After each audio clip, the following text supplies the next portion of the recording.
because this might be the inner chronicle of what we are, and we have to articulate ourselves, otherwise we would be cows in a field.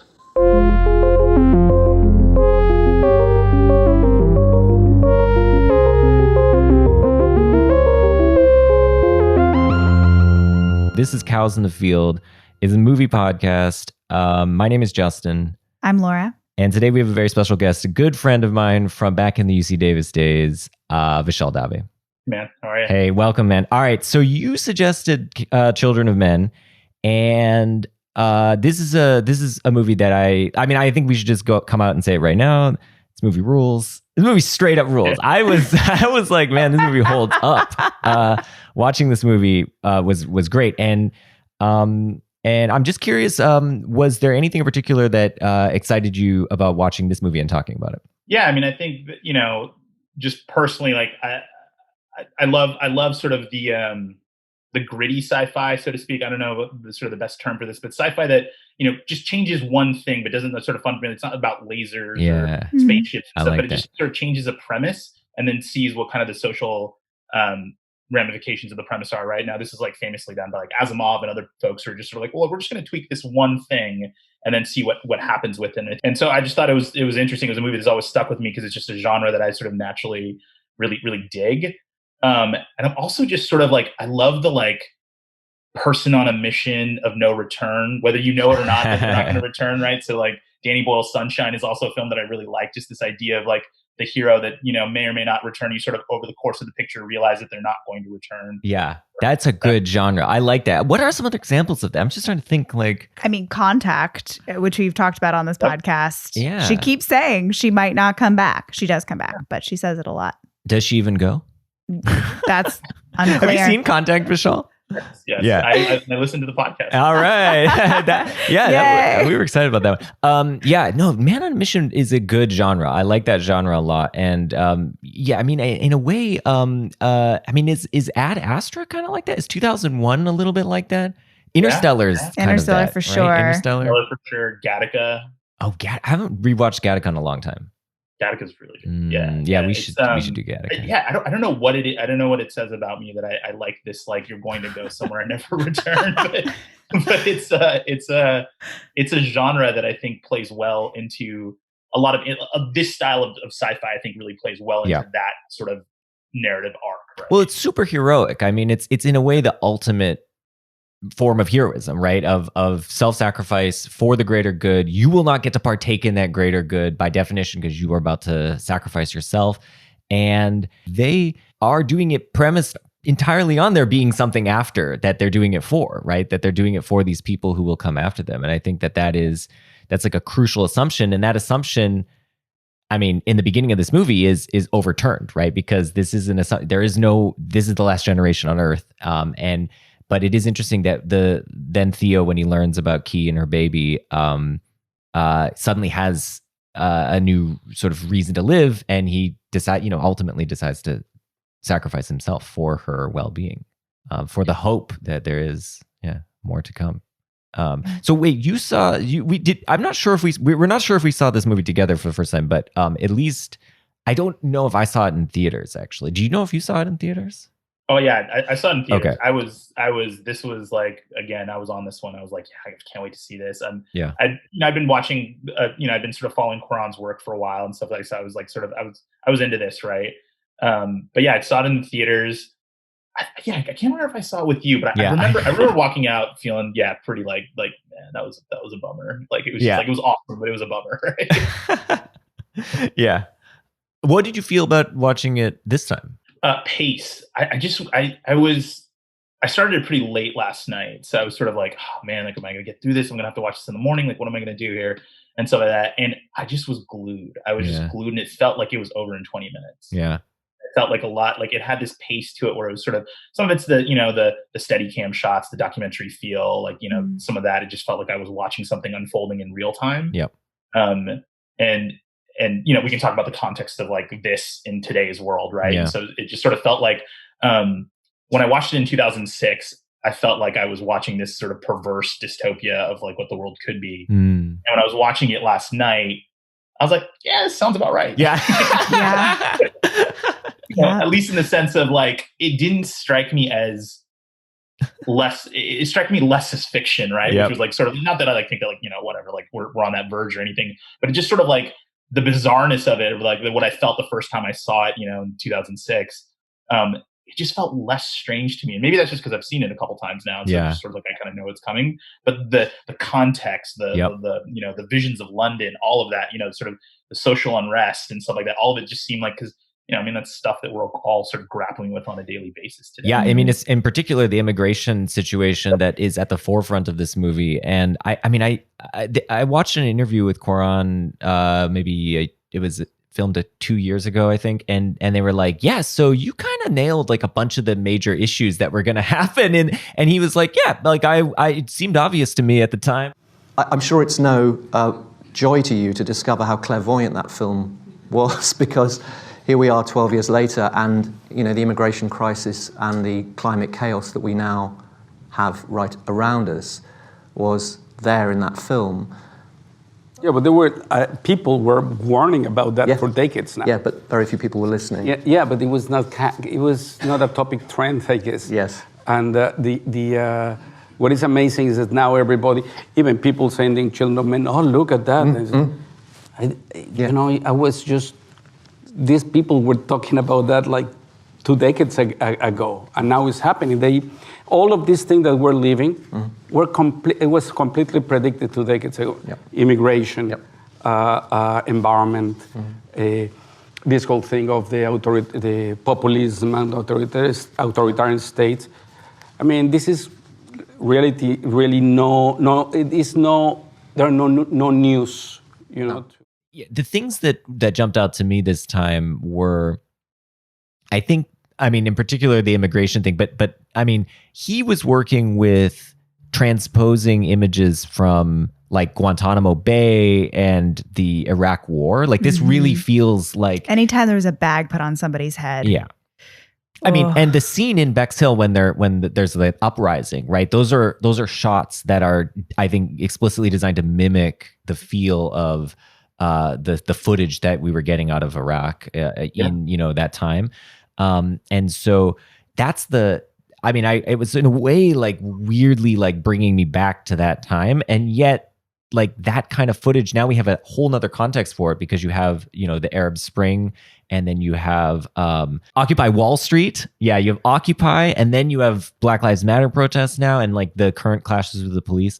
And it just is, it's like our whole lives are now suffused with these images on a daily basis. And I think, this movie was, what feels, I think, so prescient about it is that it was, shooting that stuff in that kind of documentary style that is now, we all have cell phone footage that is getting us the same looking footage where people are, it's kind of grainy and it's all shaky and people are kind of running around. And one of the things that Cuarón loves to do with Lubezki, his cinematographer, is stick the camera right in the middle of the action, right? He doesn't like the wide establishing shot that much. He likes the shot where the camera's in the middle and it has to move around. And this is like, I think, nowhere clearer than in that car scene, in that extended car scene where the camera's affixed to the top of the ceiling of the car and it's moving around. But he does it all the time. Anytime he can put a camera in the middle of a crowd and have to physically move the camera to get your experience of what's happening, he wants to do that. And that is the shots we're getting now, right? From, in particular, today, like from like the Black Lives Matter protests. Yeah, no, absolutely. Another thing I thought about a little bit while we were watching the movie is how kind of pointless and futile capitalism would be in this construct, but how I would expect human beings not to just sort of give it up, right? And maybe this will touch a little bit on sort of when we talk about legacy or kind of why we do the things we do, but in a world in which this is the last generation, right? And like a lot of capitalism is around like sort of aggregating generational wealth, right? And then either putting it to philanthropic uses or something, but the first step is always accumulation, right? You never just sort of say, oh, I'm just going to get enough for what I need for my lifetime, right? You're always sort of like, well, for my kids and for my legacy, whatever, right? But like, how futile would capitalism be in this sense, right? Like, I can see a world in which if this was the last generation, like hyper capitalism would kick in, right? People are just like, let's just spend every dollar we have because there's nothing left, right? But I can also see people who are just sort of still holding on to like all this like generational wealth, even though there's never going to be another generation, right? Yeah. So it struck me particularly when I think it's his cousin or the Yep. person who goes to see with like the, with like the statues and all the great art, and obviously clearly lives in this like bubble that they created, right, within like Greater London and stuff. I'm like, gosh, what's the point of this, right? Yeah. Like, there's no generation coming, right? Like, I was thinking a little bit about that too, because I was wondering, what's the more likely situation to happen in a situation where we know that this is the last generation. Okay, so one thought is, and I think you articulated both thoughts, so just to put them out there again. So one is like, we realize, we have like now an abundance of natural resources because we don't need to hoard. Like let's use all the resources we have. Let's just use them up. Burn the fossil fuels, right? Like use up the medical supplies. There's no need to hold on to them. Like, let's get it. Okay, the other one though, the other impetus is hoard. Here's the reason behind hoarding. There's no generation coming up to take care of us. Right. So we, in our current, the way we like, he lived our lives for basically the eternity is we get old and then we are unable to actually produce any goods, and we become in need of being taken care of by the younger generation. And so in a world where there's like no younger generation, there's no farmers, going to be no farmers. There's going to be no people able to, move the goods around. Maybe that would just lead to hoarding, right? Because people will just be like, well, I got my thing. You got to be self-sufficient at the end. Yeah, nobody's going to be making bread. Yikes. So I got to hold on to this because I want to be able to last. And so maybe that would happen. And that the movie kind of I think leans in that direction, right? That's what I think is potentially what's responsible for all this social unrest, is that people are just like, oh crap, like we all now got to get what resources were produced because there's not going to be any more production. So I do wonder, I'm not sure like which is more likely, but I do think it's interesting that they have you could think of it in two ways. I don't know if all the pandemic hoarding is any indication. I think the hoarding seems likely. Yeah. No, I think that's right. I think that's sort of what struck me as so weird, right? Sort of, it seemed like at least with the pandemic hoarding, you think, well, okay, there's this like temporary, there's light at the end of the tunnel. There's something that I'm trying to I'm just waiting out, right? Like I'm stocking up and I'm waiting it out, and I'm going to come out of the bunker and it's going to be fine. But in this world, as far as they know, there is no coming out of the bunker. Right? There's no coming out. But there clearly was hoarding, right? I mean, there's this bubble, and like there were people inside the bubble, and people who had all kinds of stuff that other folks didn't have, right? So, but yeah, no, it was just a really interesting sort of context to watch the movie in. Right? Totally, yeah. And so thinking about the last generation situation, there's some philosophical work that's been done on this, and in particular, a book by Samuel Scheffler called Death and the Afterlife. And by afterlife, he doesn't mean the personal afterlife. That is the afterlife that you and me might end up in if we die. But rather the afterlife of just other people living on beyond our death. He calls it the collective afterlife. And so, one thing that the movie posits is that a lot of things that in fact do matter to us, like our jobs, our appreciation maybe of art, or a lot of the projects that we engage in, might actually matter less in a world where there is this infertility scenario. That is, in a world where we are the last generation of humans. I'm just curious, before we get into the philosophical part of this, like, do you share that sentiment that, I mean, I think is part baked into the movie, and Scheffler thinks is accurate, that in fact a lot of these things would matter a lot less in that scenario? Like, would you feel any reason to continue your job? Putting aside, I think for the purpose of this exercise, putting aside the like, you still need to eat and produce income to like live, right? So just sort of like, if you thought about your legacy, right, in terms of like what projects you would. Yeah. I mean, so I came to this idea, kind of as you guys sort of, as we were thinking about doing this episode, and I kind of agree with it, right? Mm-hmm. What so much of what. Just take maybe a silly example, sports, right? Mm-hmm. What would sports continue in the world of children and men? That's a good question. Would they continue? Would they matter? Yeah. Because putting aside again, like, you want to get wealthy from playing sports or whatever, yeah. but why do people play sports, right? Because they want this like legacy to exist. Like I scored the most points. I scored, like Michael Jordan wanted to win the most championships, right? Something like that. But would Michael Jordan even care? Like, what was he being? Maybe he would, maybe because he's just psychotic. Michael Jordan might care, but others might not.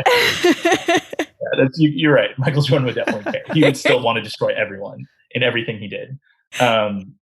Just for the moment of living it, but what would it matter? I don't like why would people play sports? Why would you watch sports? Yeah, I mean, and here's a couple other examples. So take like the project. There's a lot of people right now who are actively trying to cure cancer. Yeah.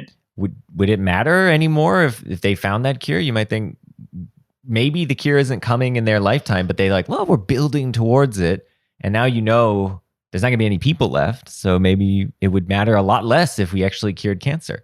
Or take all the work that's being done in Silicon Valley right now. Yeah. So would any of that matter? I mean, you might think it's all just for connecting humans, and if we're the last generation, you might think it shouldn't matter at all, really, or very little. Laura, what do you think?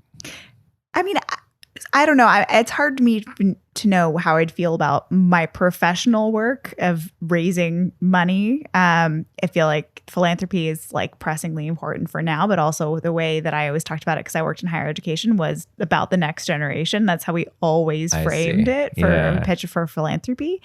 But on a personal level too, I think if I were not able to have children of my own, that's something that I always wanted in my life. That would be really, really hard on a personal level, aside from whatever professional projects I had going on. I would find it really hard to get through life, I think, knowing that would be just something that I'm not going to be able to take part in. I mean, that would be tough. I mean, I know, sorry to bum you out. No, I mean, well, I mean, it'd be harder on you than me, I think. I mean, another aspect of it is creative work. Would I don't know how would we think it matters to make this podcast? Would you think we'd matter to write stories? It's not clear why we make this podcast. No, who knows? But presumably we do it for someone to listen to. Maybe it's ourselves. But anyway, that, or making art, paintings and things. Would it matter to do those things? Isn't this where people talk about you have to love the process?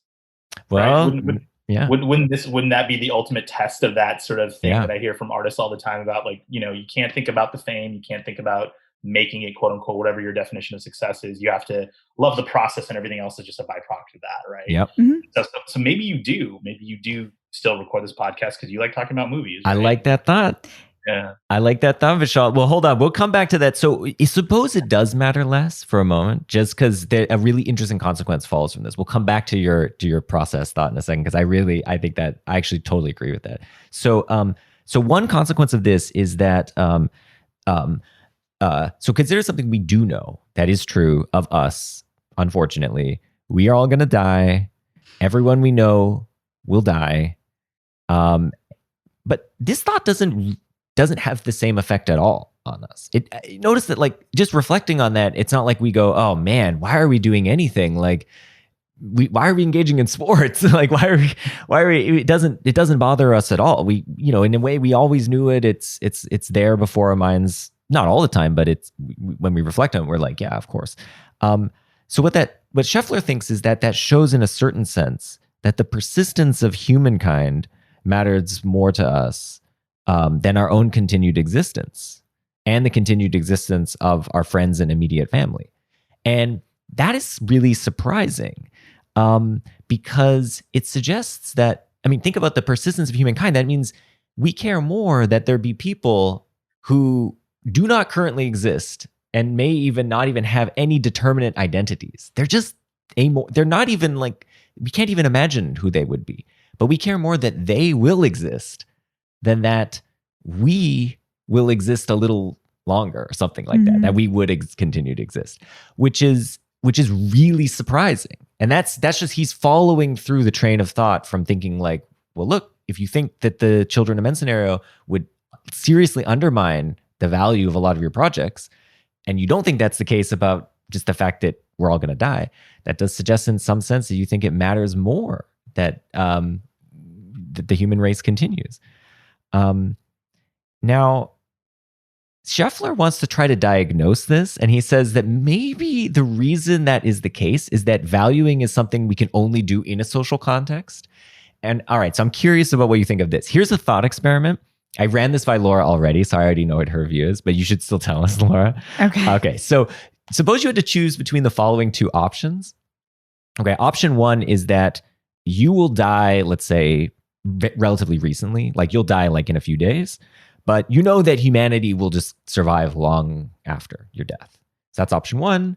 Option two is you will live out your regular lifespan, but humanity will die in a couple days. Like everyone else will die. So you'll be the only person left on Earth for the remainder of your years, but you'll have a long life ahead of you. Question, which of these two options would you prefer? Are you asking me? Yeah, I'm asking Laura. Okay. I want to ask, well, Laura has a strong opinion. Oh my God, about I'm this. taking that quietus like right away. Absolutely not. I am not going to be alone by like so a life you prefer by to myself. die and let humanity That's what I'm saying. go on. I'm taking the quietus. I'm going Laura's to, option one. I'm going to sleep. I'm going to die and the humanity can move on without me. Vishal, do you have a thought on this? Yeah, I mean, gosh, you should have asked me this question 10 years ago, but today, I think I'm with Laura, right? I mean, I've got a kid, right? I think about legacy more than ever before, right? Mm-hmm. It's sort of like legacy has been, become, whether I cared about it or not, has become such a central focus of my life in all kinds of ways, right? Like, thinking about whatever, your child's going to need in the future, how you can be helpful, setting them up for success, whatever, you're thinking about that and, sort of, and then wanting to be there for their milestones, right? So like wanting to take care of yourself in a way that like is for their milestones. So yeah, I don't know that I could. Yeah, I mean, like, what's the point of just like living up this like life by yourself? So that's a really good way of putting it, Vishal. So that's what Scheffler wants you to think. So Scheffler thinks that this shows to a certain extent that valuing is only possible in the social context. The whole what is the point of just living out a solitary life like this is that it would be a life without value or largely devoid of any value. It would be an insignificant, largely meaningless life. But do you not agree with that, Jess? Are you happy to just philosophize by yourself? Well, just read books by yourself in a library all day. So yeah, I do lean towards that view. I think you're sounds good. So Scheffler thinks the view that I just articulated, which is I choose to live rather than die. And sorry guys, I would let you all die. Nobody is surprised. He thinks that's like the egoist view, right? That's the view, which is you're completely egoistic. But I want to try to actually argue the exact opposite. Well, not exact opposite, but a close to exact opposite. Okay, I see where you're going with this. Okay, so this gets back to Vishal's thought about the process. So I think that my view is that the prospect that we're the last generation would pretty much undermine almost none of the value of almost anything that I do. So in particular, I think all of our accomplishments would still be valuable. So Michael Jordan scoring 60 points would still be an accomplishment. It would still be a valuable accomplishment. It would still be, I think, incredibly important. I think all creative work would still have much the value that it does, because the value in the creative work doesn't lie in its being appreciated by later generations, but just by the fact that it exists. I think the fact that David exists, it's an incredible, majestic, beautiful statue that took a lot of care and work to put in, and it expressed, an immense amount of emotional power and everything. And that's enough. I think the fact that it's enjoyed is great, but its value drives, I think, intrinsically from what it is. I think also that this thought that our work and the value of our projects derives from future generations participating in them and taking something away from it is itself a kind of egotism. It's itself this idea that I want to do this because I'll be remembered, because someone else will see my name by the accomplishment that I got.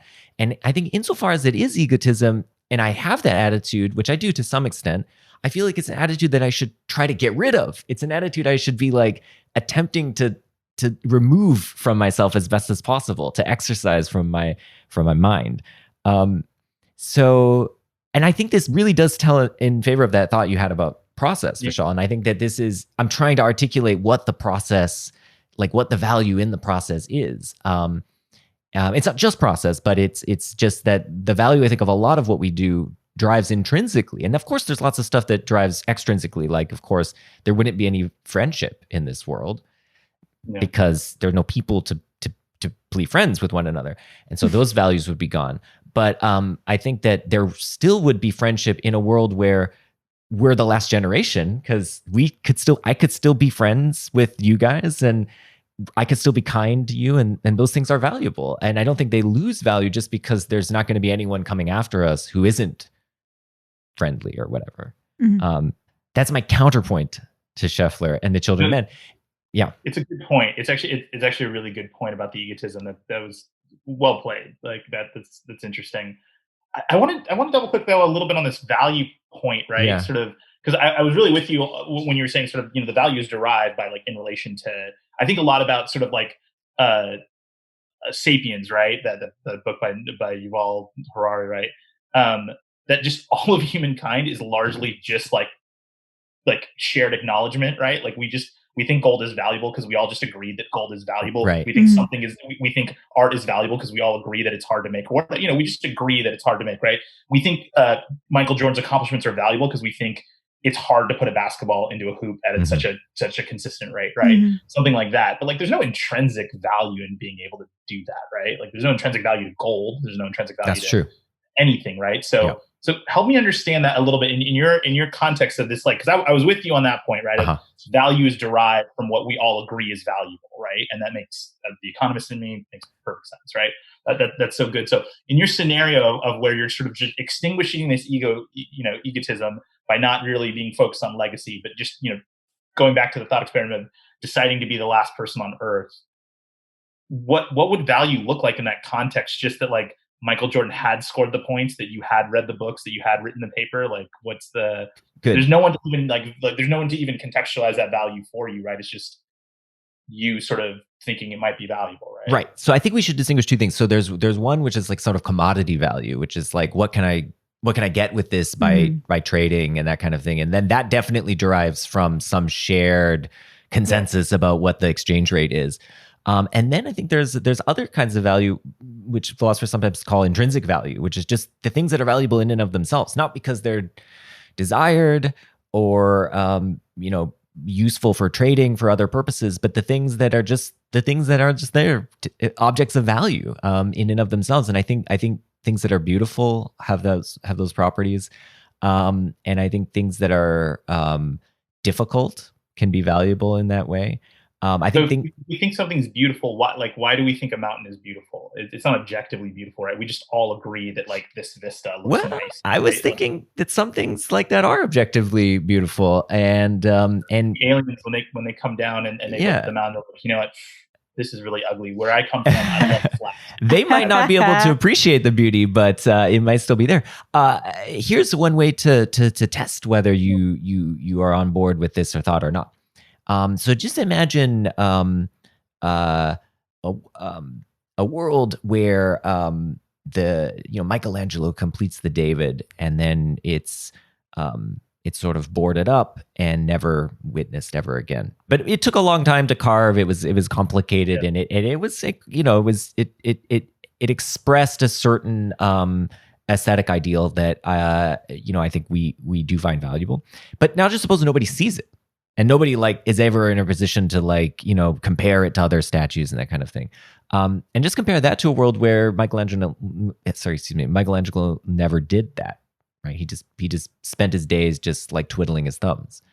I think the world in which he does do it is a better world, even though nobody is around to sort of appreciate that. And that, I think, is just because it is just intrinsically valuable for him to have done this thing. So when Steph Curry hits 5 3-pointers from half court in practice before anyone shows up. Yeah. Right. Mm-hmm. He just goes to the court and he hits the 5 half court shots. And sometimes the coach is there, sometimes the coach isn't even there, but he hits them and we know that he hits them, and he tells us that he never leaves the court till he hits 5 of them in a row or something like that. Right.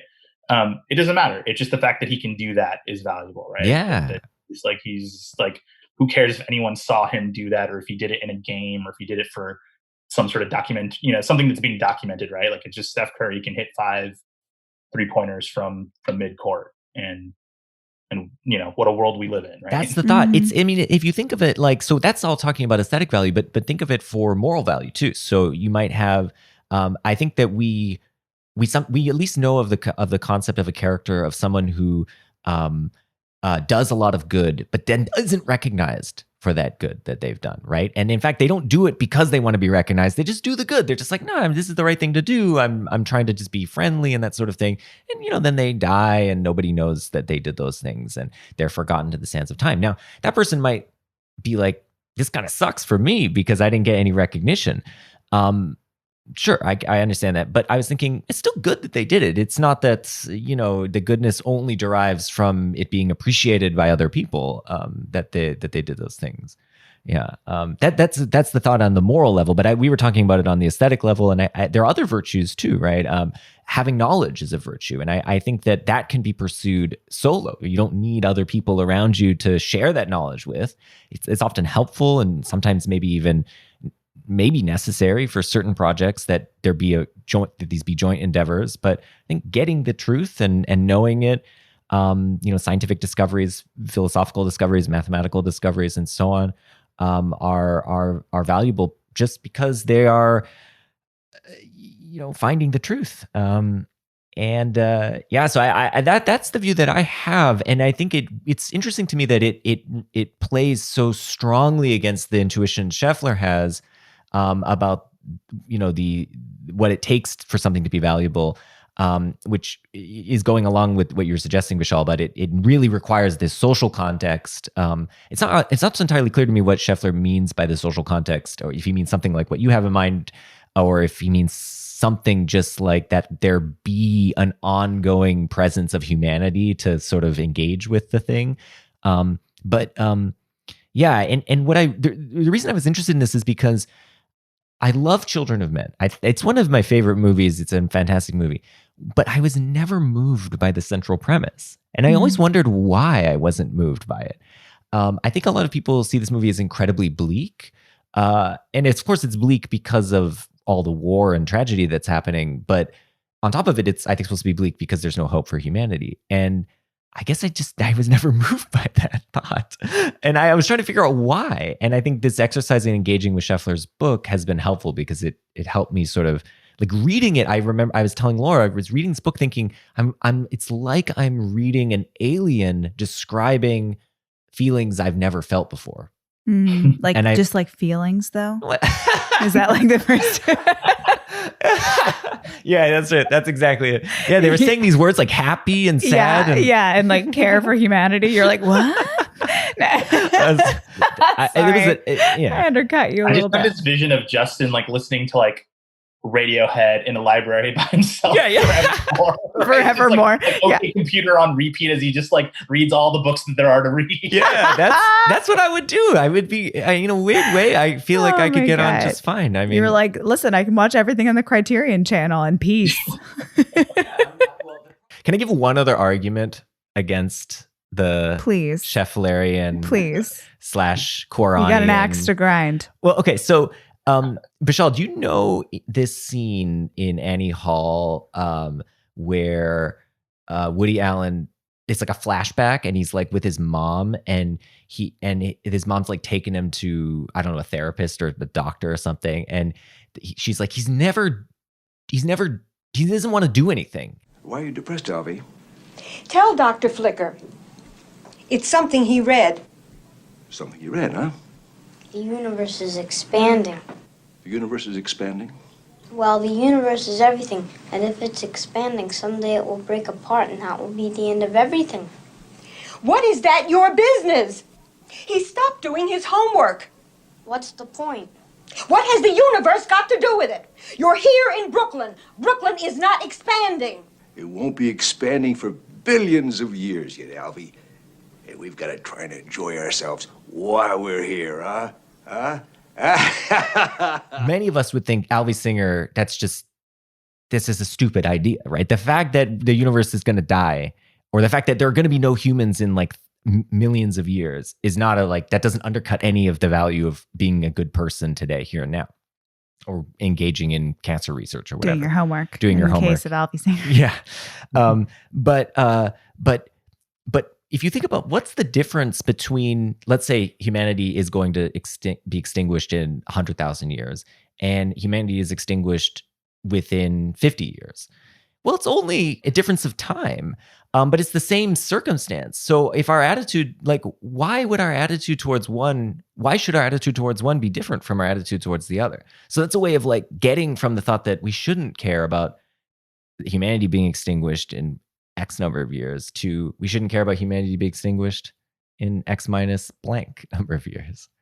Anyway. Yeah, I mean, but horizons matter to people, right? Like time horizons matter, right? Like we do think 1,000 years matters to how people invest today, right? In terms of like what they do, right? So I think you're right. Logically, if you don't think it matters in 100,000 years, then it shouldn't matter in 100 years or whatever. Yeah. Right? Like that's the logically consistent position, right?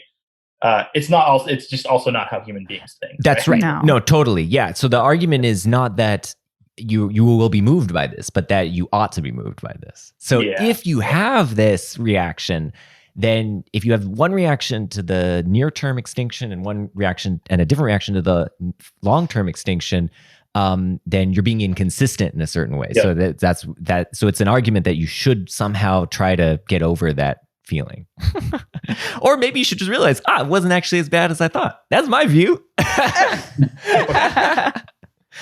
I think the Silicon Valley people that just divert to them would just say that like, oh no, man, we got to build a time capsule for the aliens, right? Like they would immediately say like, no, we have to continue to build Google because the aliens are going to come and they're going to know how smart we were, right? And that's super we're going to give them instructions to like recreate us, right? We're going to leave some like DNA and like recreate us. And like, that's like the extreme Schefflerian idea, right? Like it's not even just humans that we care about existing. It's like, well, maybe there are other beings and we need to like, aliens, we need to be, worlds, we need dimensions. them to, we want them to remember us. We want them to want to hang out with us. They better know that Steph Curry hit those 5 half-court shots. Yeah. No, even better. We're going to leave a little piece of Steph Curry's DNA behind, so they're going to reincarnate him, AI style. We'll give them the instructions to recreate Steph Curry. Right? Oh my God! Would you want to be entire race of Steve Currys?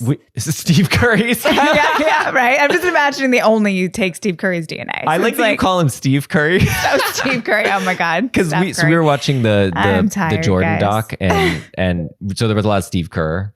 Yeah, so I think that's generous of you. That's what's happening. It's not a sleep deprivation in any way, shape, or form. Yeah. Yeah. I mean, you're right. It's logically inconsistent to not care about. Well, that's the argument. I mean, I don't know if it's right, but that's at least the argument. And Scheffler has, interestingly, so that argument was raised by Susan Wolf in response to Scheffler's book, and so this book is like were these lectures. I forget if they were Oxford or whatever, and then they invited as part of the publication of the book a bunch of philosophers to respond, and Susan. So I have to give credit that was Susan Wolf's objection, and Scheffler has a response to that. So it's not like this is settled. Well, how do you think this point of view plays out in the sort of the factions in the movie, right? So you have yes, good. You don't have you have the Human Project, right? You have the Fishers, which by the way, do we know why they're called the Fishers? Maybe that was a detail that I missed in the movie, but they don't say it. They don't explain it. No, I don't think so. Okay, yeah, because I was just like, why are they called the Fishers? Is this some like historical reference that I'm missing? But no, it might be in the novel, maybe. I have a hypothesis. It might be in the novel. My hypothesis is that they are pro-immigration, and if you sort of think about what a fish is, it's sort of a thing that like does a lot of migrating. I mean, maybe they could have been called birds too, but fish they just like they float around, especially in the ocean. They're always like floating free. So maybe it's especially in the ocean. Yeah, in the aquarium. They can't do very much immigrating. I see that. That was the distinction you were making. I was like, it could be in the lake. Fish. It could be lake fish.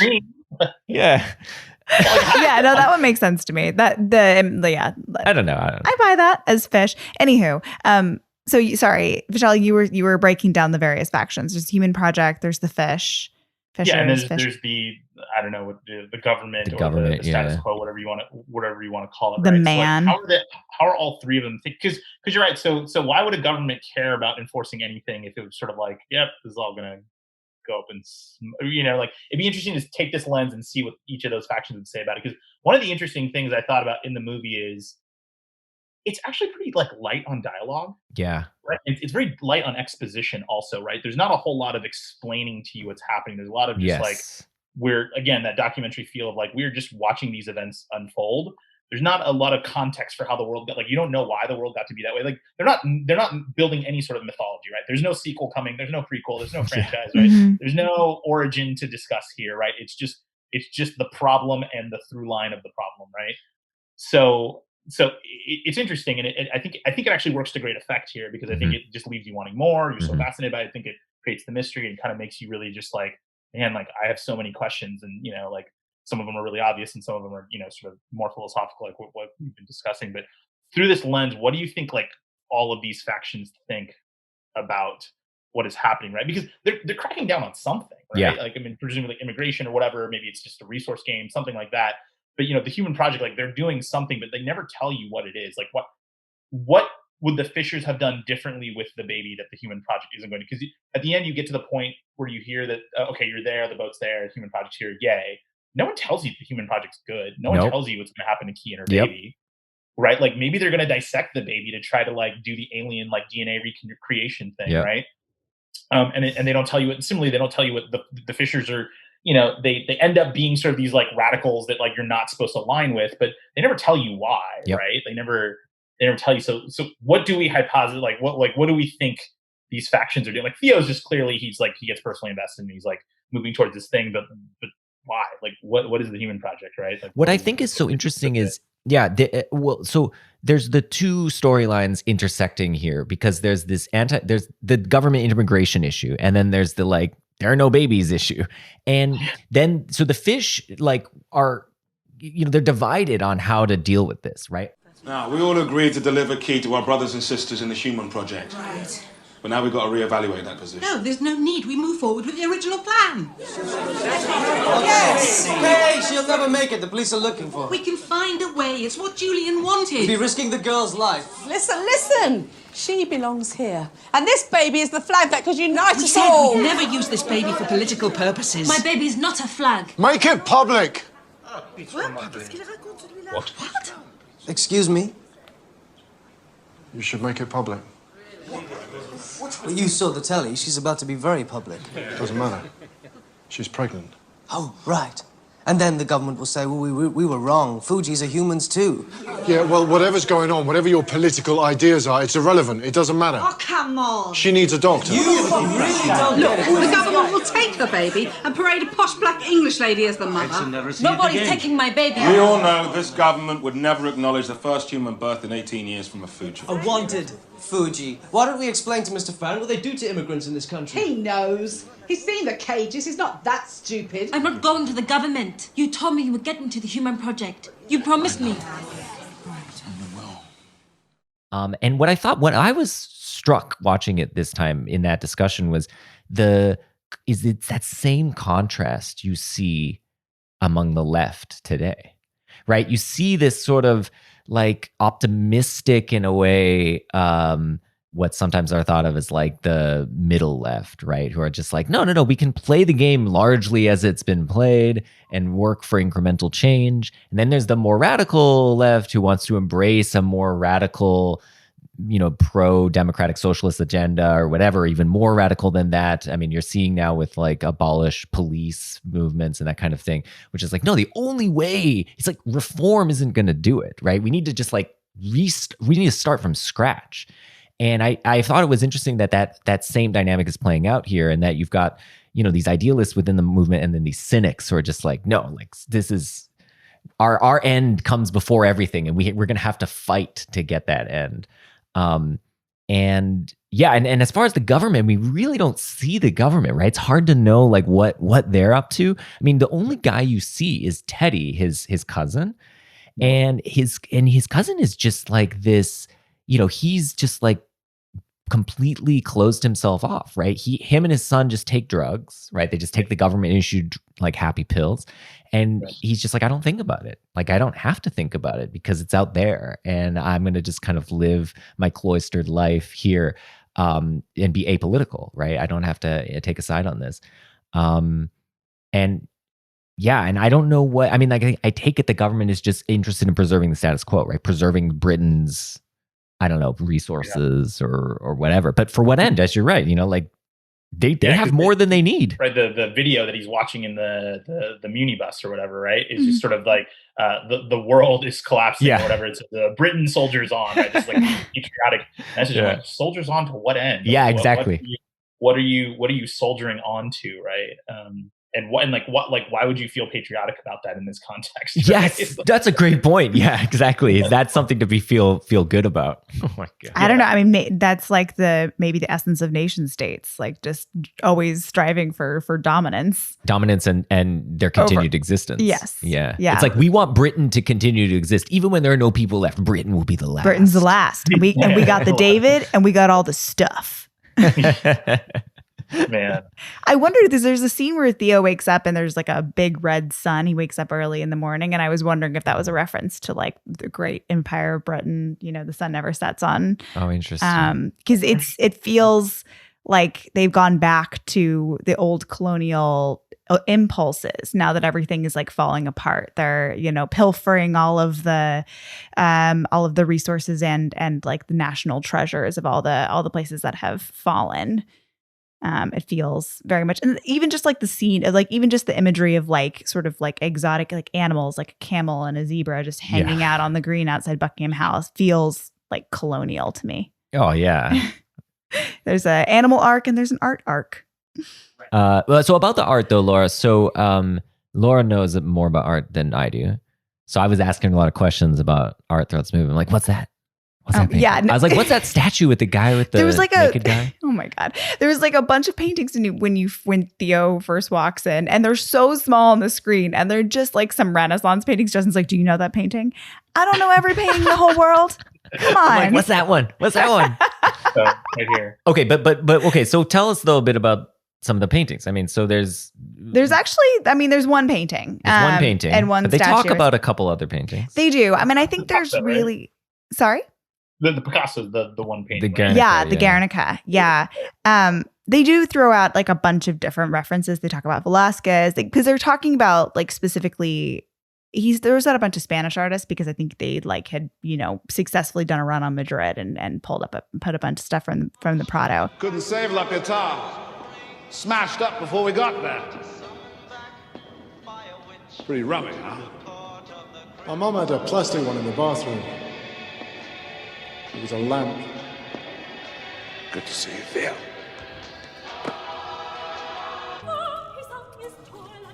We got to keep Las Meninas and a few other Velasquez, but we only got a hold of 2 Goyas. That thing in Madrid was a real blow to art. Not to mention people. How's Martha? She's doing her animal charity thing. Sense of love. Give her my best. I think the 3 most important works of art in this movie, because they are referenced more than once or they come up more than once or they're like really visually striking, are the David, Picasso's Guernica, which is the scene of war that's in the dining room behind Theo in the dinner scene, and the Pietà, which you actually never see Michelangelo's Pietà, but he references it. And then there's a couple of like there's a personification of Pietà later in the movie. Can you describe what? Yeah, what so the Pietà means the pity. It's a Madonna holding her dead son Jesus in her arms. You know, he's an adult. It's like she's cradling him while on the ground. And in Guernica, there's actually there's a bunch of figures in Guernica. It's a city. It's an image of civilians, you know, suffering from a bombing, and there's a woman holding her child. It's a baby, I think, instead of a full grown person. But all the same, it's a visual reference in Picasso's painting to the Pietà. But the first thing that you see, so Theo walks in and sees Teddy, and you see that big David. And Teddy walks underneath it and he says, "We couldn't save the Pietà," is what he says. So he doesn't actually, I think he says like, "Oh, isn't it rummy?" I think he's just pointing to the David. But the first thing that he says is about the Pietà. And I was thinking about like why, you know, in a world where they have all of the art, there's a lot to choose from if you're Cuarón. So why pick like those particular works of art? I mean, one answer is like that they're just really visually stunning and easy to read quickly. Like, if you were to choose Mona Lisa, it's a small kind of like, it's a smaller painting. I think they were very conscious about like actually doing this to scale and making it actually look like the real work of art. So that's one reason. But why David and why Guernica? The David thing, I mean, my silly answer is that it's like kind of a visual gag in a couple of ways, or in one way in particular, in that like the joke with the David is that he has a small penis. and this is a world of infertility. And right, that was the yes. we're like, wait a sec, what's the joke what? here? Just because small penises are funny. No, because this is a world of infertility. We all know that your fertility count is pegged to the size of your penis. Listen, that's how it works, right? Wait, I think that rings true to me. Yeah. Like, that seems the perfect like thing to have. Yeah. Right. He's also like a symbol of young fecundity and youth that like is not ever to be seen ever That's again right. in this world. It's that he's young, right? It's that he's young and he's small, right? He fells the giant, right? The Goliath or whatever. Right. And that was the other thing I was thinking in regards to why the David and Guernica is that in both cases, there's sort of just a lack of awareness on the part of Teddy and the ministry of the context and the meaning of those two pieces and where and now like them collecting them and hoarding them for the end of days. David being a symbol of like the little man fighting the larger power. And, maybe Britain thinks because they're like a small country, they think they're the David, but they're the Goliath. Yeah. And there's just like a lack of awareness there. And then, just the juxtaposition of watching this beautiful dinner scene. They're having a multi-course meal and being served in front of a picture of the horrors of war. And it's literally the background. Yeah. They don't think about it. Well, just like Teddy says, I don't think about it. The other thing I was struck by what you were saying about the in particular that there both of these in Pietà and in Guernica, there are these images of mothers holding their deceased children, and of course their children are killed by man. They're not just killed by earthquakes or whatever. They're killed by another human being. And that is also reflected in this contrast, right, between the thing we're fighting for, the thing we care about in this movie is the next generation, and yet we're killing the next generation, right? Yep. We're killing them off. And you get that contrast also when Theo goes into the building, it's being attacked to get Key's baby, and he brings her out, and they all stop fighting for a second, and there's this like moment of reverence when they all kind of, are like they're seeing their own child for the first time as the baby comes through. And then it's just broken instantly. And there's like a bomb goes off and they all just start shooting each other again. And that contrast of like, we're like, we have this moment of self-reflection and it doesn't amount to anything. Stop! Cease fire! Cease firing!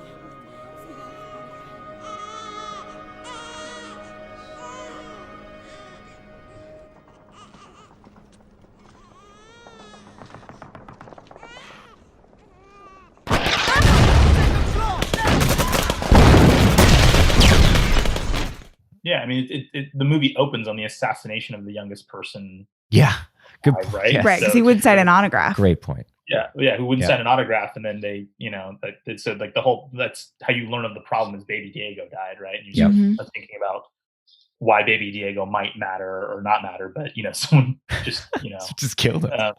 Killed him, yeah. So it's like, what are we doing here? Right? Yeah. Like, if anything, it's a pessimistic movie in that regard, and it shows maybe we don't deserve to live anymore as like humans. Maybe humans just don't deserve to just continue existing. I mean, it's just to come back to my original point, like we suck. I mean, as a whole, like humanity, it's like we're just like these massive overusers of resources, of natural resources, who and we don't even cherish the thing that we're professing to value so much, right? Yeah, like perpetual existence of humanity. It's like, yeah, we're willing to like, take people's heads off when we need to, right? Yeah. Yeah. Can I say one more thing about the art stuff? Of course. Just because, yeah, of course. Sorry. No, but it relates to feeling of hope or hopelessness around humanity. But one of the things I was thinking about, or I noticed this time, was there are some Guernica images also in the cave area or the subterranean area where they're when they get in the boat and they're just about to get to the Tomorrow boat and Key is going to go to the Human Project, whatever that possibly means. It's really hard to see, but there's a woman with her arms straight up in the air, and that's the woman who's engulfed in flames in Guernica, and a head that looks a lot like the woman's head that's from the Pietà piece of Guernica. Oh, interesting. Mm-hmm. So maybe Pietà comes up a couple of times in that sense, and that it's like in the painting in the dinner scene, there's then the woman that's cradling her child. It's like a real life Pietà, and then in the cave, and then they also talk about when Teddy says we couldn't save the Pietà, Theo says something like, "Oh, my mom had a Pietà lamp." And it's kind of a throwaway line, but I wondered about it. But I think like that's the evolution that or the way that we see the Pietà come back a couple of different times does kind of track with how Theo is thinking about humanity. And when he first sees something like a work of art or thinks about Pietà, he just thinks like it's lost all meaning. It's become iterated so many times, and now it's just like trash, like a lamp. He doesn't like find any value in it.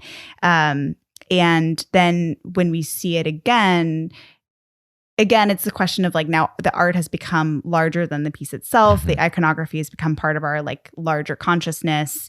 Images like the Pietà, Guernica are sort of just like floating around in our brains. But in this case, now it's like a symbol of expression and also hope, because it's, perhaps the refugees have been painting this in their free time to sort of just for the process of it. Yeah. But it's also something that we see on the way out towards their escape for hope. And at that point, Theo has had a complete 180 in his feeling towards humanity and life. It's so interesting. I mean, that was a fantastic observation. And when you mentioned that to me before, I was really taken back by that, because in a way, there's this doubling of commodification and reproduction that happens. And the first time you hear it, you're like, oh, it diminishes the art. That it was reproduced, that you had a reproduction, that it was commodified. It's supposed to be like, yeah, who cares? Like my mom had the Pietà lamp. Like, college kids have it in the dorm room. Like it's just insignificant. But then when you see it in this second context where it's used as a symbol of hope, or because they can't access it because freaking guys got it locked up in the palace. Then suddenly it's like, no, this is actually liberating it. It's a value to have it actually commodified. It belongs to all of us. It belongs to everyone. It's democratized. And I like that doubling, and that you get that two reactions to this not commodification, but there's two reactions to the reproduction. Replication. Yeah. Did you guys notice, maybe everyone was already onto this, but did you notice this sort of just the string of animals that like Theo? Right? Oh, yeah. Yes. There's the cat, the dog. Every animal that interacts with Theo kind of like wants something, like wants his attention, wants his love, right? Like, is it as simple as just sort of animals, supposedly mythologically can like sense good spirits, and they all just sort of gravitate towards Theo, and like that's they think he's better before he even knows he's better, right? So what about the idea that he is a shepherd, right? So because he is shepherding them to the boat of tomorrow or whatever, and so in a way, like the animals sort of look to him as someone who can, I don't know, like they're not all livestock, I guess, but anyway. No, I like that though.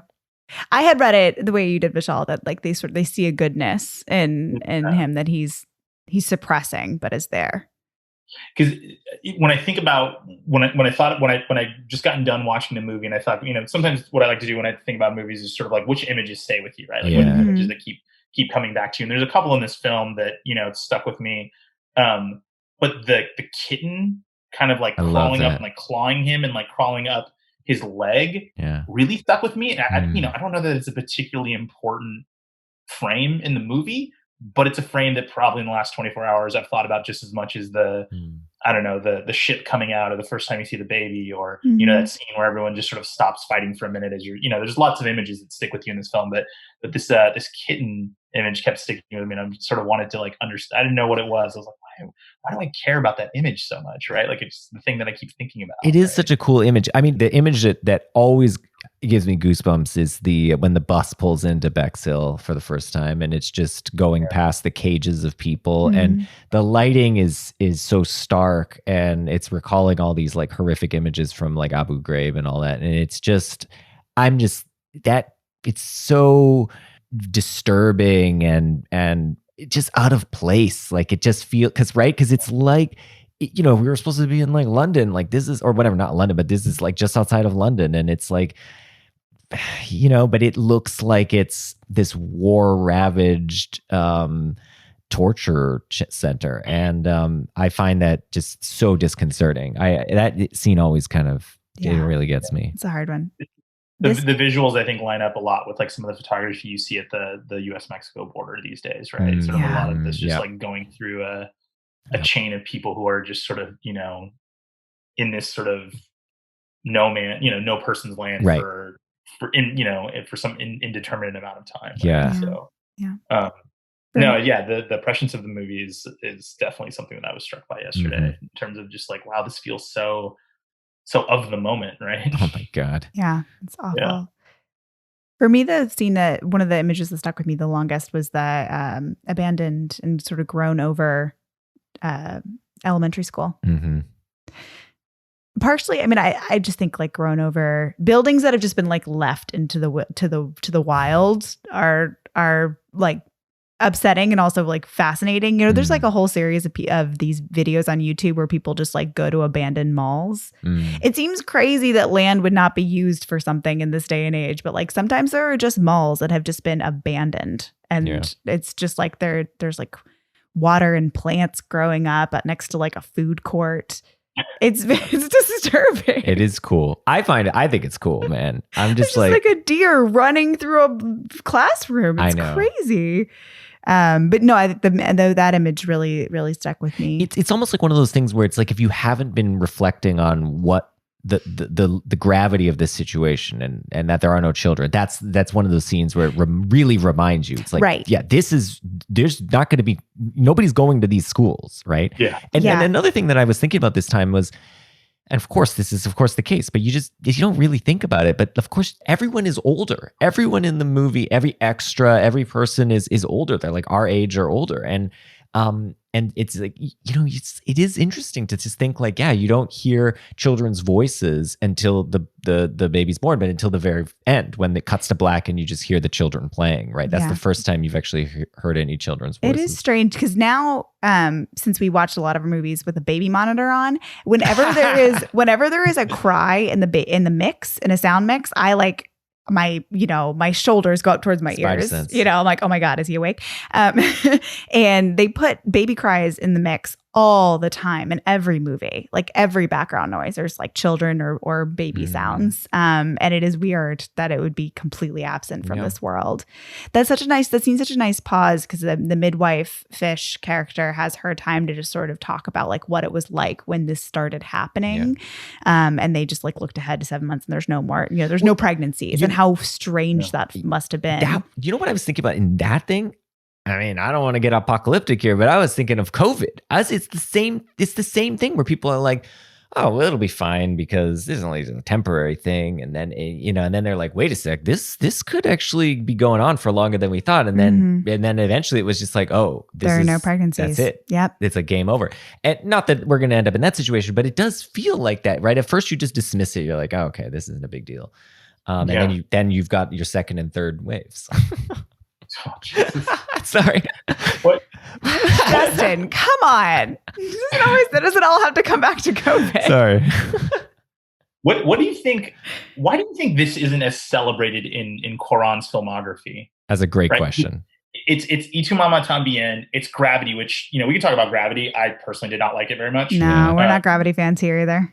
Yeah. So Gravity, Roma, which was good. I think I saw it at a weird point in my personal life. But people obviously very celebrated. I think maybe a little bit sort of controversy around theatrical release versus Netflix, whatever you want to talk about that. But this movie almost never gets discussed, right? Like his earlier films get discussed. Gravity gets discussed. I mean, it's what he won, awards for. But this one just sort of gets overlooked. And, I think I've heard people talk more about the fact that he's the director of one of the Harry Potter films. It's true. Children of Men. Like, how can that be? That seems insane. This to me is his best work. This to me is, I think, the 100% the best thing he's ever done. I totally agree. Yeah, I totally agree. Well, just on the point about people not watching this movie. So I looked on the budget, and I looked at the budget to revenue ratio, and this movie cost $75 million to make, and it earned about $75 million, like total box office. Like, that sucks. Like that really sucks. And like I think a lot of people didn't see it and haven't seen it as you're pointing out. And I think it's it's like I don't know why that is. In terms of like just why like the general population hasn't seen it, I mean, it's a bummer. Yeah, it's a bummer. Well, it's a bummer, and it's like really technically showy, but not in a way that like if you don't really like pay attention to camera work, you would appreciate. Yeah. No, that's a good point. Yeah. Really good point. Because it was clearly a response to George Bush. Yeah. But I mean, if we're talking about legacies, has anyone's legacy like sort of outshined its evil than George W. Bush? Right? Who seems like a veritable like Peace Prize winner compared to I mean, like I think there's just it's a very interesting world, right? Like this was clearly like a response to George Bush, but the fact that it feels so relevant and so prescient for a Trump administration is sort of striking, right? It's like, to your point, Justin, it's like that wasn't even that bad. I mean, right? It just feels that way, I guess. I mean, those felt like manageable bads, right? Those felt like things that we could, with enough protesting and with enough hope, we could elect Barack Obama, right? Yeah. And this, where we're looking at, it feels a lot more bleak, right? It's also George Bush's world felt very like still centered on foreign policy. This is like domestic strife, It's right? true. This is like COVID is here. Like Yep. this is, everything that we've done, for at least in my lifetime, right, has always been like largely centered about happening somewhere else, That's right? true. And very few things are on U.S. shores, right? Certainly not from a war perspective, but even any sort of like climactic, sort of adverse effect. Also, can we give a shout out to Julianne Moore? Oh, Yes. Laura can, yeah. Can we just give a shout out? I just feel like we can't wrap this discussion up without Talking about, throwing- I'm really glad you brought it up because I was like, how can I bring up Julianne Moore? She's like my platonic ideal of beauty. So Laura, okay, so tell us your top 5 favorite things about Julianne Moore. No, I'm not going to do that. No, she's great. She's great. I think she's great generally. I think I tend to like a lot of stuff that she's in. But pretty short turn in the movie, not too much screen time, but just like comes in, does her work. Like it's great. Establishes like emotional stakes for this, right? Yep. Like I enjoyed her. She's a pro. I love her and everything. But I said the same thing where I was like, I forgot how quickly she dies in this movie. Yeah. Holy moly. Like we look at the timestamp. I'm like, there's so much more movie. I forgot about that. Like in my mind, she's a big part of it. But she just she leaves an impression. Mm-hmm. I love her. To me, she anchors the emotional stakes, right? Before Theo realizes what's at stake here, I think Julianne Moore is like setting that tone and sort of, and you get a little bit of a backstory about, they lost a child, right? Some things like that. So, no, I think she does a lot to pull, at least when I'm watching the movie, she pulls me in a lot, right? She gets me on board, right? Danny Houston is amazing. But yeah, no, I just think he's got like 5 minutes of screen time and he uses them in Children of Men. He's great. That just wide stance he takes when he's standing underneath the David in his like I don't know what it is about those jeans that feel really early 2000s. Gotta get the little acid wash. I think it's like there's like they're overly like worn on the thighs and maybe just a little too flared. Oh, the flare. Remember the flare, Vishal? Yeah. Like the boot cut. You gotta get it's the a boot cut. That's what it is. I had a couple of those. And I think he's got like a Henley with like maybe a button undone. Like he's Henley's a power move. This guy. Any context to Henley's a power move. I just think he's so good. Yeah. Yeah. All right, man. We should let you go. This was super fun. Thank you so much for coming on, Vishal. And we will have to have you back. To the listeners, I hope you enjoyed our episode on Children of Men. Rate, review, subscribe. I don't know why I say those things. Nobody's listening. It's fine. But yeah. We still value this project, Justin. It's about the process. It's about the I feel like you guys are mocking me. Okay, so we're going to sign off now. Thank you very much. Goodbye. Bye.